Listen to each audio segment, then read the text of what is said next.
많은 사람들에게 예수님의 부활은 신앙의 중심 요소이자 동시에 가장 큰 질문 중 하나로 다가옵니다. 정말 예수님의 부활이 역사적으로 증명 가능한가요? 라는 질문은 누구나 한 번쯤은 해볼 수 있는 궁금함일 것입니다. 이런 생각이 드는 것은 너무나도 당연하고 자연스럽습니다. 눈에 보이지 않는 초자연적인 사건에 대해 의문을 품는 것은 우리의 제한된 인간적 관점에서 충분히 이해할 수 있는 일이기 때문입니다.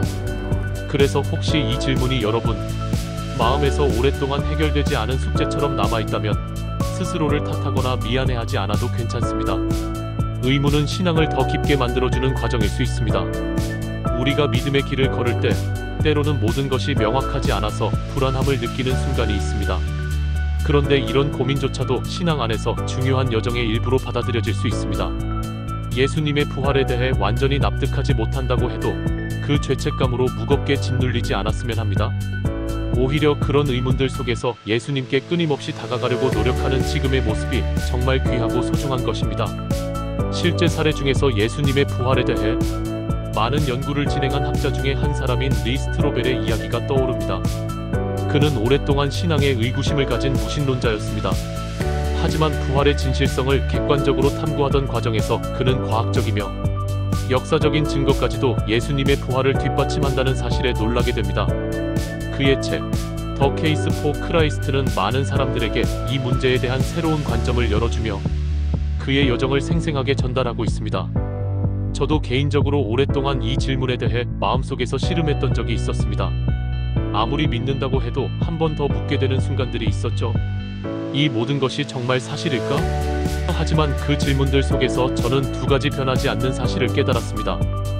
우선 예수님의 부활을 증명하는 역사적인 증거들에 대해 공부할수록 그 사건이 그냥 전설로 치부될 수 없는 너무도 정보가 많다는 것이었습니다. 그리고 또 하나, 부활이 제 안에서 의미를 가질 때 제 삶 자체가 새롭게 변화된다는 사실이었습니다. 결국 그것은 역사적 증거만이 아니라 지금 저의 존재와 삶으로 증명된 것 같았습니다. 성경에서는 이렇게 말씀하고 있습니다. 고린도전서 15장 17절에서 그리스도께서 다시 살아나지 않으셨다면 너희의 믿음은 헛되며 너희는 여전히 죄의 가운데 있을 것이다라고요.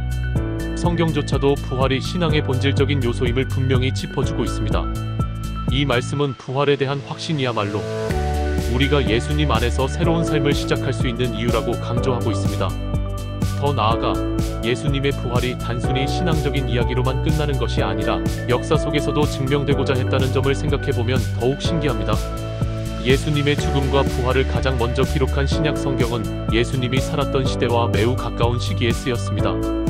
역사적인 인물 핍박자 바울이 부활의 예수님을 만남으로 죽을 때까지 천국 복음, 예수의 복음을 전하고 마지막 참수형의 순교자로 나는 선한 싸움을 싸우고 나의 달려갈 길을 마치고 믿음을 지켰다 라는 고백을 남깁니다. 여기까지 시청해주신 여러분 감사합니다.